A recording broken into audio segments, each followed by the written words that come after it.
Red dye number three is a petroleum derived artificial food coloring that's been used for many years in the United States. It's part of a family of different artificial food colors that are allowed in the United States and are regulated by the Food and Drug Administration. Red dye number three in particular has raised some concerns because um, actually some years ago, there were concerns raised about potential cancer risks related to exposure to food dye number three. In fact, the FDA actually banned the use of red dye number three in cosmetics, but it was still allowed in food. Some of the reasons for that are because it's believed that the mechanism that was associated with thyroid cancer in rats wasn't present in humans. So it was judged that perhaps, even though humans may be ingesting it, that it may be unlikely to cause cancer in humans. That said, we do have this regulatory structure in place in the United States about additives in food called um, the Delaney clause, which really prohibits any potential carcinogen from being in food. So that's resulted in a lot of controversy over the use of Red 3, and a number of advocacy groups and other um, um, community groups have really pushed for removing this from food. And honestly, I think that decision actually kind of makes sense to me, that FDA decided to rule in the petitions that were submitted to revoke the authorization for this because of that risk that's been shown in rodents.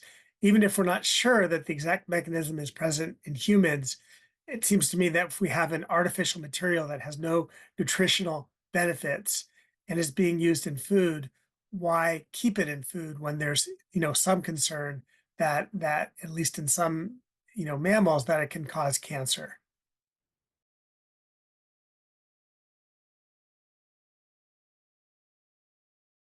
Well, in some of our, estimates of exposure, some of the biggest contributors were things like pink ice cream cones or and some beverages. So it's used in a lot of products. And so but those are the kinds of products where you might see it.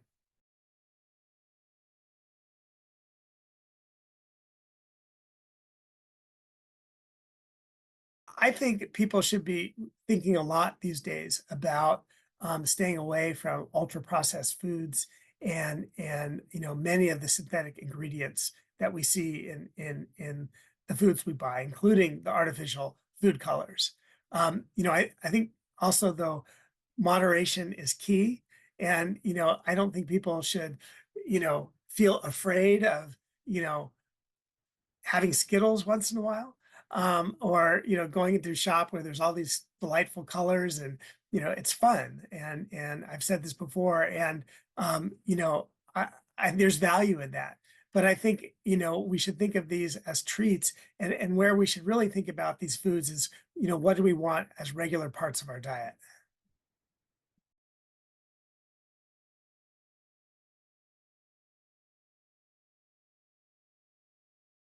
Well, again, I think it ties into a lot of reports and discussions right now about ultra processed foods, and the links between those foods, and especially, again, I talk about highly refined carbohydrates, sugar, corn syrup, high fructose corn syrup. And we do have an explosion in this country of diet related um, chronic disease. Obesity rates have increased across the country. We also see the incidence of type 2 diabetes, especially juvenile type 2 diabetes, that has increased dramatically. Many adults in the US have challenges with prediabetes or diabetes. And I think there's a message that there's a lot to do, just from a public health and preventative point of view, to improve our diets, improve our access to healthy food, and to promote that. And again, getting back to the ban about these artificial food coloring in school foods, again, I think that, school is one place where we can promote healthy environments and healthy eating and healthy foods. And to me, again, it really makes sense to take them out. But I'm a little um, not distressed or I'm a little surprised about some complaints about that ban of the use of these materials in food as being kind of like the nanny state or government overreach. And I don't think that's the issue here. Again, I think that our schools should be a place to promote well-being and health. And it's not like these materials are being banned elsewhere, except for red number three, which has specifically been done because of concerns about cancer, which I think everyone agrees is something we want to protect ourselves